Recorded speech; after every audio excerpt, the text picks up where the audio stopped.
Hello and welcome to the Complete Podcast Network. I'm Anthony Wilson, recording from Los Angeles, California. It was a hell of a last 4 days in college basketball as we dwindled things down from the Sweet 16 to the Elite Eight, and this weekend from the Elite Eight down to the Final Four.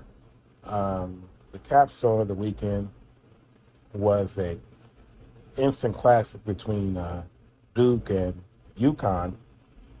UConn came back from a 19-point deficit in the first half to win 73-72 on a three from Braylon Mullins with zero point 0.4 seconds left. Um, it's a game that, when I turned the game on, Duke was up by like 17 points in the first half. And I said to myself then, they're up by, I think, 15 at the half. And I just knew that in the second half, it was going to be get more interesting than that, because Duke was just not 15 or 17 or 19 points better than UConn. And that's exactly what happened in the second half. UConn just kept chipping away and chipping away. And then Duke had a 2-point lead, 72-70, with about 10 seconds left. They inbound the ball, and Cam Boozer passed it to his brother, I believe. His brother tries to throw it ahead. Duke had two players who had leaked out, and his brother, Caden Boozer, tried to throw it ahead to them. They would, if the pass had been successful, they would have gotten a dunk, and the game probably would have been over. And instead, the pass was deflected. He tried to pass it over two UConn defenders. The pass was deflected. UConn retrieved it, and then Mullins hits the three with the 0.4 seconds left. Duke calls a timeout, but they have to. Well, first of all, it was 0.3 seconds left, and the referee has put an extra tenth of a second left, so it was 0.4 seconds left, and then Duke had to throw a full court pass with, like I said, less than half a second to go, and it was just batted down by UConn, and it was just, like I said, it was an instant classic. I'll get to the what it means in the immediate sense for Duke. This last year they obviously lost in the Final Four to Houston in a game that they were winning and should have won. I'll talk about what this. But it's starting to say something about John Scheyer and his ability to coach down the stretch of big games. But I'll start with just kind of historically. I was thinking about what the worst losses in the history of Duke's basketball program, and my number one. I want to go backwards first, right? So I'm going to start. My number one. I'll just say right now, my number one to me, in my mind, it's not really. I mean, to me, it's a no-brainer, right? Now, I didn't go to Duke, right? I was a Duke fan growing up. The first national final I ever watched was Duke and Arizona in 2001. So I was 12 going on 13 years old, right? I was a baseball fan first. Baseball was my first love. And I liked the NBA. I was a Nick Van Exel fan. I liked the Lakers. But baseball was my true love, my true passion. And then when the Dodgers traded Mike Piazza, that was like my first heartbreak. And then when I was kind of like looking for, what was next, Phil Jackson comes to the Lakers, and that's when I became a real diehard basketball fan and diehard Lakers fan, right? And then, right on the heels of that, like I said, Duke and Arizona, and then I got into football. But, when I was coming up, as I said, as a teenager, 12, like I said, 12 years old, I watched Duke and Arizona in the final. Turned 13 like a month later. And then, so like I said, I was a Duke fan coming up. Obviously 2001, that's Williams and Battier and Dunleavy and Boozer, Chris Duhon, Nate James, Coach K, obviously the maestro. And so they win that year, right? The next year they come back, and I mean they bring back everybody except when Nate James graduates, and so does Shane Battier. They replace Dante Jones, who was a redshirt transfer. That's back when you had to sit out a year after transferring. So he didn't. He was on the 2001 team, but he didn't play. He was redshirting, and he became that new small forward to replace Battier, and he was transferred from Rutgers. And they were once again. I mean, they were Duke. Junior year. You're talking about Jason Williams became Jay Williams. You're talking Dunleavy. You're talking Boozer. I said Dante Jones, who had a solid NBA career. And it was a hell of a squad. And in the Sweet 16, this is my honorable mention for on my list of what Duke losses. They lost to Indiana. When Indiana, oh God, I can't believe I can't. This is so weird. Like I can't think of the brother who was the head coach of Indiana that year. Any other time I'd be able to think of it right off the top of my head. And then also, of course, they had Jarrett Jeffries. But really, it was a big upset. And I remember I was rewatching the game not too long ago, and I was looking at the YouTube comments. Somebody was saying like they remember where they were when Indiana pulled out that victory, and it was I mean that alone just have to tell you, to show you, like that was 2002. That was one of the the times in Duke's history where they were like most villainous just because of how good they were. The other times were when they had obviously Hill and Leitner and Hurley, and then 1999, which I'll get to in a second, when they lost to UConn the first time, right? But then in 2002, that was one of those times where Duke was so good, that watching them lose, just coming off a championship already, it just felt like, I mean, it was epic for anybody who hated Duke, and a tough loss for any Duke fan. So that's honorable mention. Now, these next 5, I don't really know how to rank them, right? So you got today, right? Which that was probably, I mean, this is kind of the only, this is the only one that they lost like in such such purely dramatic and like chaotic fashion. The fact that they were up 19 as well and blew the lead, I mean, it has to be up there, right? Also, last year, right? You look at the team they had last year, you look at what Knippel and Cooper Flagg are doing this year, and it's like, oh my, I mean, how the hell did they not win with that team? The Houston team had no business. The Duke team was an all-star team. That Houston team had no business beating that Duke team.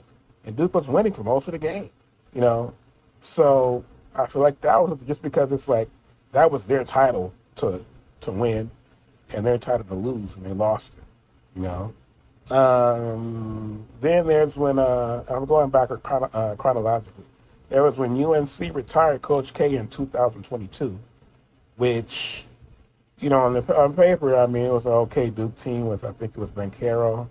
And they lost to the North Carolina team led by Hubert Davis and the big fella. Oh God, I don't know what's wrong with me. I don't know what's wrong with my memory. You guys know what I'm talking about. And they lost that game, which had to burn and sting, especially for Duke fans, because it was Coach K's last game, and it came at the hands of North Carolina. Then, going back even further, right, so UConn beating Duke in 2004. That was the game that I think Duke was in control for most of the game. This is, UConn has Ben Gordon and Emeka Okafor and Charlie Villanueva. Duke has J.J. Redick, Sheldon Williams, Chris Duhon is a senior. It's a damn good Duke team. And also Luol Deng who was like the first one and done, other than McGetty. McGetty came off the bench. Lou Alcindor was like the first one and done that was like, started. He was the best player on the team between him and Reddick. And he kind of set, kind of really, truly, Lou Alcindor, if you think about it, he really was the first. I don't remember where McGetty was drafted. Lou Alcindor was he was a top 5 pick. So he was kind of the first, really, truly, he was really like the first of his kind at Duke. As far as just being someone who everybody knew, because he was like the number 2 player in his high school class behind LeBron. So everybody knew this guy was one and done. He was big time. He was going to be off to the league after 1 year. And of course, they've had so many guys like that since then. But yeah, that was a tough one because they were really good, and I think they were in control in that game. And then UConn was able to, to get them. That was the second Jim Calhoun national championship. And then there was the UNLV game, of course, in 1990, when UNLV beat them by 30 or whatever it was, right? Which to me, I mean, people always look back at that game because it was a national final, and Duke was, they had been knocking on the door for years. Coach K had so much success before he finally broke through and won it. And UNLV just beat them down, with Larry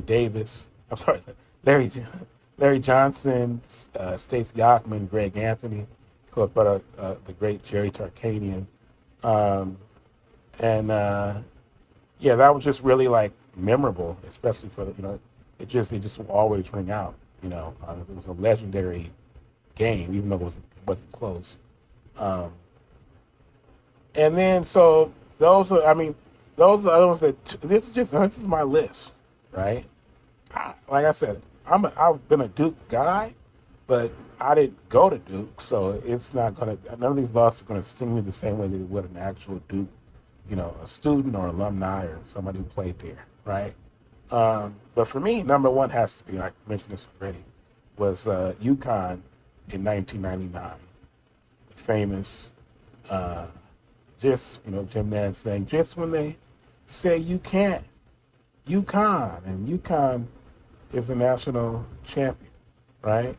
So UConn had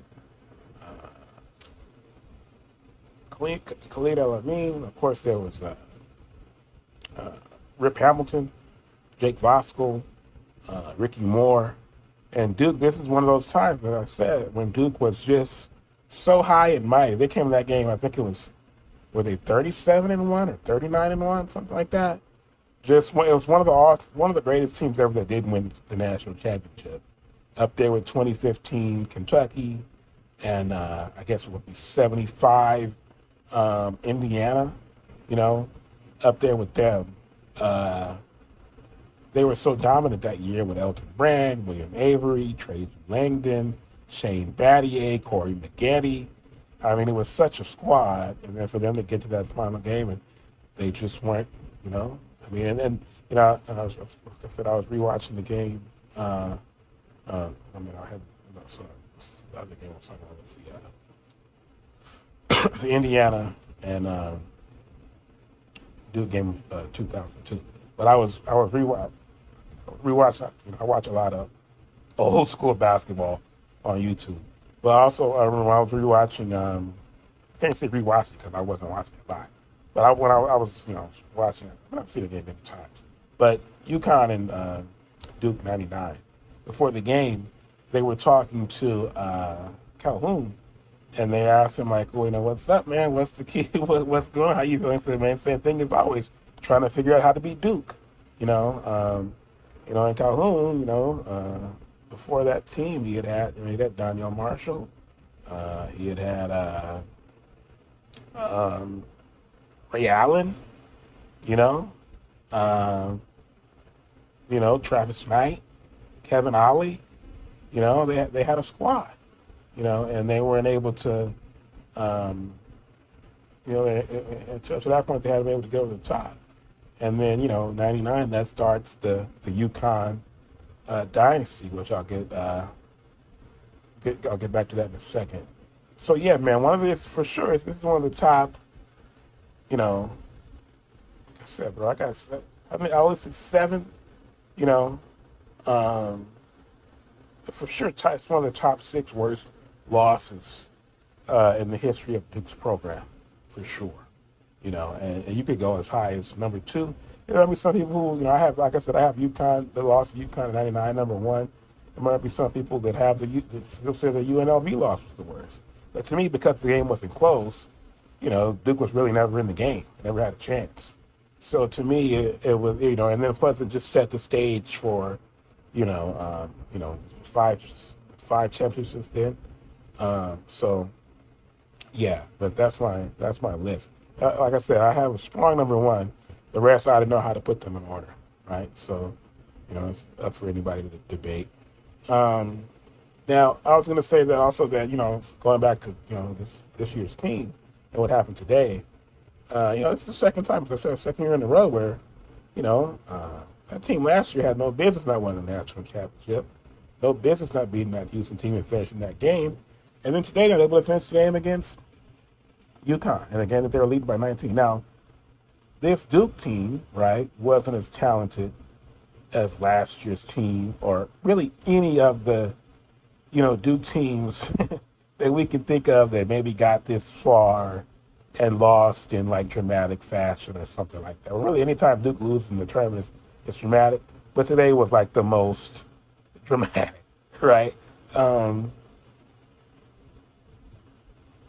Boozer's a hell of a player. He's going to be a top 5 pick in the draft.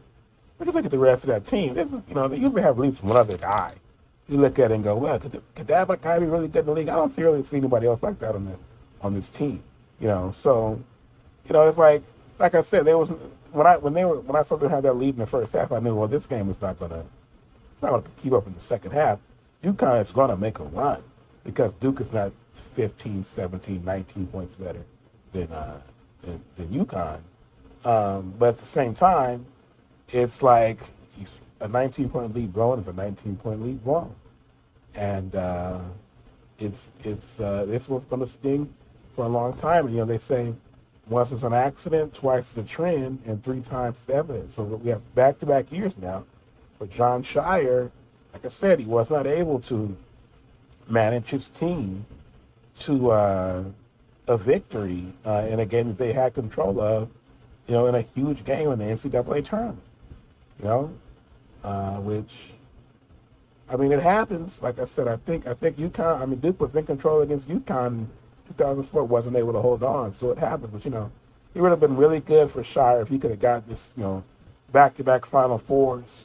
Anytime you make the Final Four, it's a successful season. For Duke, making the Elite Eight is not, that's just, if Duke doesn't make the Final Four, they consider this season a failure, right? So, it's tough for those guys, and I feel for them. I wasn't happy. I wanted to go to sleep at 4:30, 4 o'clock, whatever time it was, when the game was over. So yeah.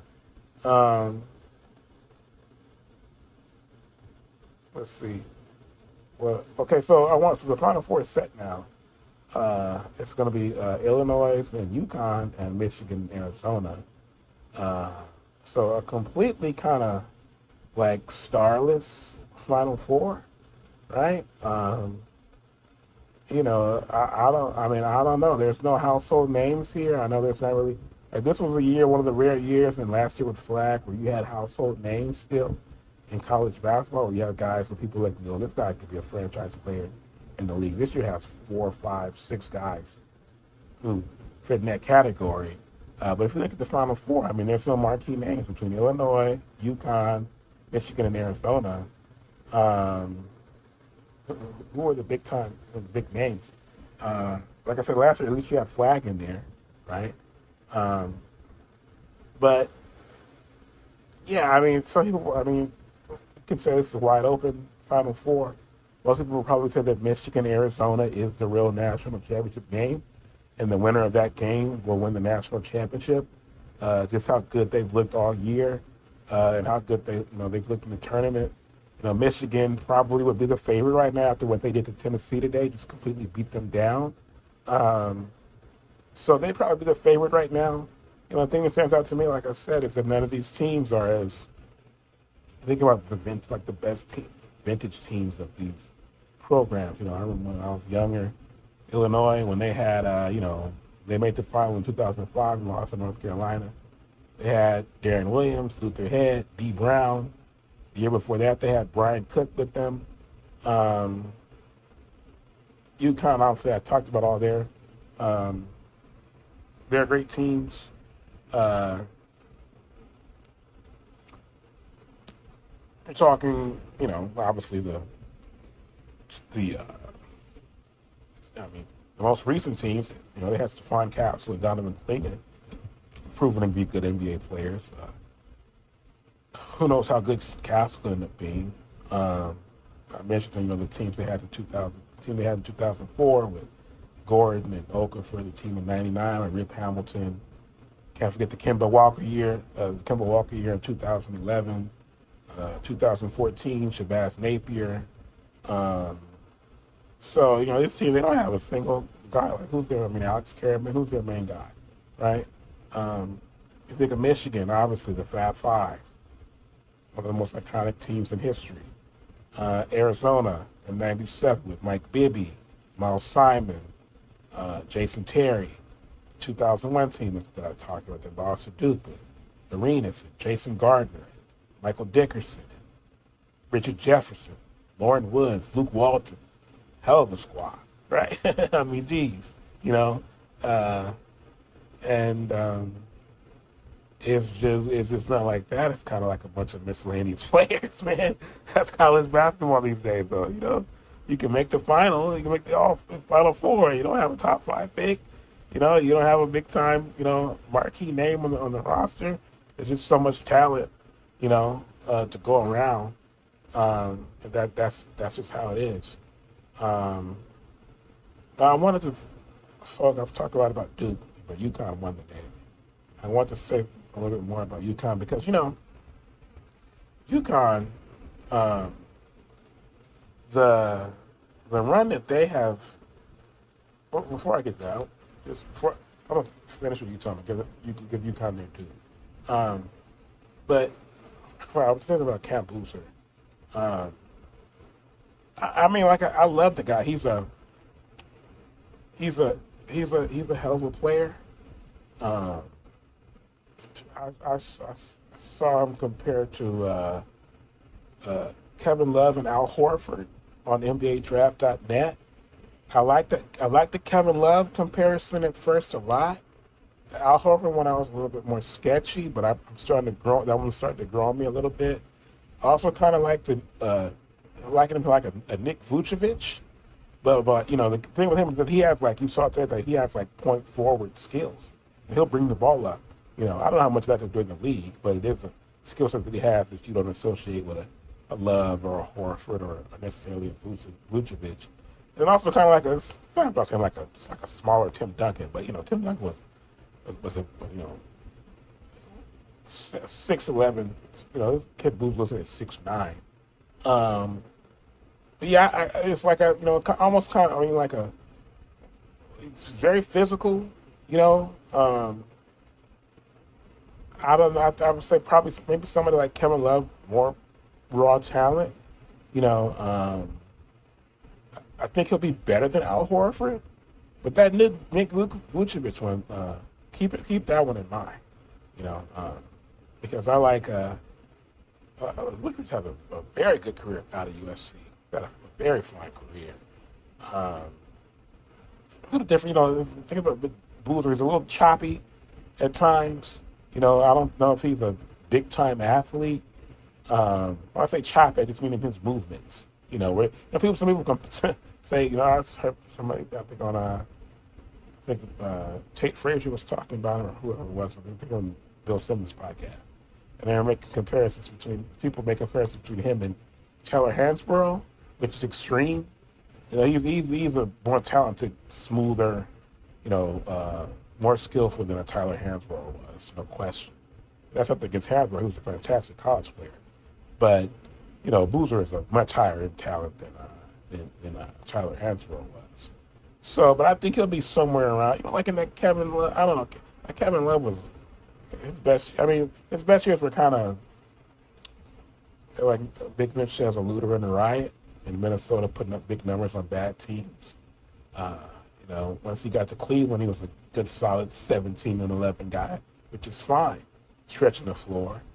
I mean, who would complain about? I mean, if Cam Boozer has the career that Kevin Love has had, who the hell is going to complain about that, right? If he has the career that Al Horford had, who will really complain? Al Horford had a fantastic career.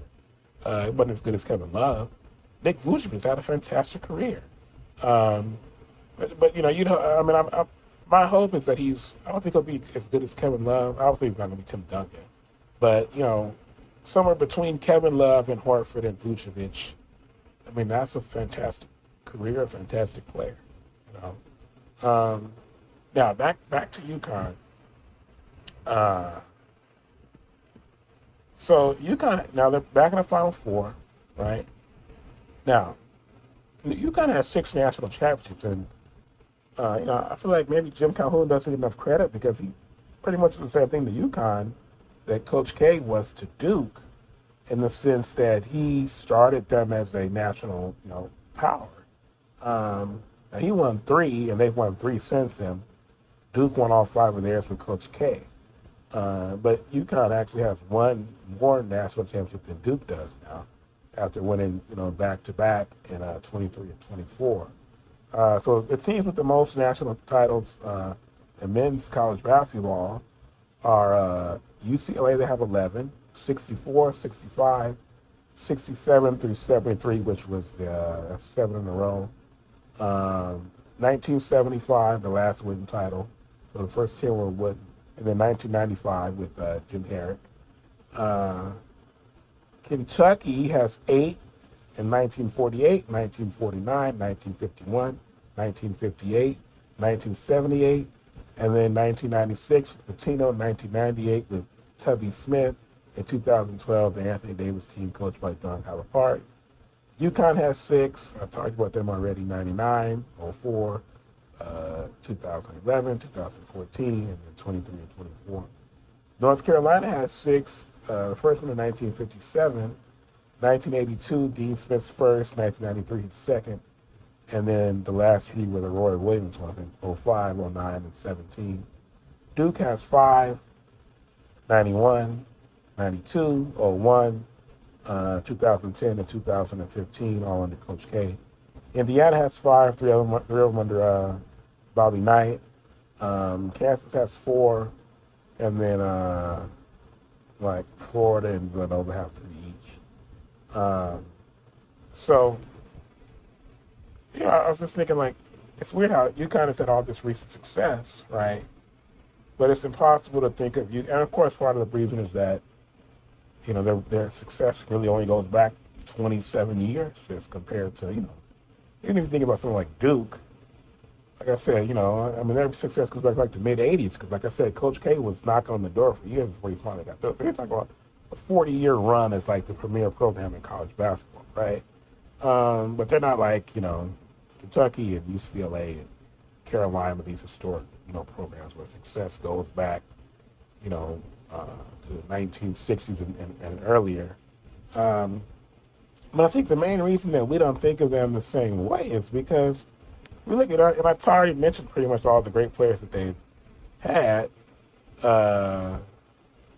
Clifford Robertson, who I didn't mention yet, but I had mentioned before, I should say. But, Danielle Marshall, Ray Allen, Rip Hamilton, Karan Butler, Tamika Okafor, Ben Gordon, Rudy Gay, Donovan Clingan, Stephon Castle. I hope I'm not missing anyone. Now, Ray and Danielle and Cliff and Karan, Rudy, they didn't win, but still, it's whether they won or not, when you have the better players you have, win or lose, it just adds to the lore of your program. You have guys who go to the league and do big time things. So Ray Allen is the only guy on that list who's in the Hall of Fame, and the rest of them will not be in the Major Basketball Hall of Fame. Compare that to UCLA. You're talking about legends of the game. Alcindor, Walton, Jamal Wilkes, Marcus Johnson. Marcus Johnson, one of the best players who's Hall of Fame eligible, who's not been inducted. And then, you fast forward, Reggie Miller, Kiki Vanderway, Baron Davis, then of course the Westbrook and Kevin Love and all those great, Drew Holiday. And they had Zach LaVine, Norm Powell, right? Kentucky, going back to, Mashburn. Of course, all the guys that, Tayshaun Prince is like a good NBA player.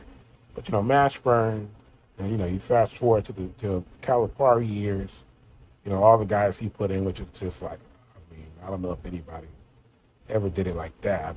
These Louise, John Wall, DeMarcus Cousins, Jamal Murray, Anthony Davis, Julius Randle, Tyrese Maxey, Shai Gilgeous-Alexander. It's just a murderer's row, right? Tyler Hero. It's really ridiculous, right? And then North Carolina, obviously, North Carolina for the longest time, they were the standard as far as like putting the best NBA players in the league. Walter Davis, Bob McAdoo, Michael Jordan, James Worthy, Sam Perkins, Kenny Smith, Jerry Stackhouse, Rasheed Wallace, Vince Carter, Antoine Jameson. And then it's weird that once your boy Roy took over, he wasn't really recruiting those type of guys like that. But they did so much, and before he took over, he won 3, which is more than Dean won, oddly enough. Once he took over, it just sort of they don't recruit. That's why I thought it was cool that they had Caleb Wilson this year. It was like a throwback to when Carolina had like big time top 5 picks. And obviously Duke, going back, Grant Hill's the best player that ever won a national championship with Duke. He's in the Hall of Fame. Leitner and Hurley, just for what they did in college, are just legends of the game. Leitner was in the Hall of Fame also as he was in the Dream Team. Like I said, when they had Jay Williams, like Boozer was the best player of those the 2000 and 2002 teams. But Jay Williams was a god in college. Dunleavy Jr., Battier, before them, Elton Brand. And Battier played with Elton Brand in '99, but Elton Brand in 1999. Battier played 2 years with Brand, '98 and '99. They came in the same. They got to do the same year. Maggette, some other guys like Langdon, he didn't work out in the league. And that's when 2004, like I said, Raw Dang, J.J. Redick. Not all these guys are Hall of Famers, but then once they started having Kyrie and Jason Tatum and Banchero and Jalen Johnson, people kind of like look down on Jalen Johnson because they call him a quitter because he didn't play the whole season. I think that was the year after COVID. That was 2021 when he was there. But dude, so many. UConn, they just don't have that type of, lineage as far as like I said, like guys in the NBA who, Ray Allen, like I said, he's a Hall of Famer. The rest of these guys were not. Did Ron make an all-time team? I'm not sure. I know Rip Hamilton made a few. Stephon Castle could end up being the second best player to ever play for UConn. So they've done a lot without really producing any like I said, they never had an NBA MVP candidate to come out of UConn. So that's pretty much why it's hard to look at them the same as those other, because they are a blue blood based on their recent success going back to '99, but you don't really look at them the same way you look at, like I said, UCLA, Kentucky, North Carolina, Duke, because they haven't produced those types of pros. But yeah, man, so before I get out of here, just a reminder to hit that subscribe button next to the Complete Podcast Network and to follow the show on Twitter and Instagram at TC Pod Network. You can also send feedback and mailback questions to Complete Lakers Podcast at gmail.com. I am out.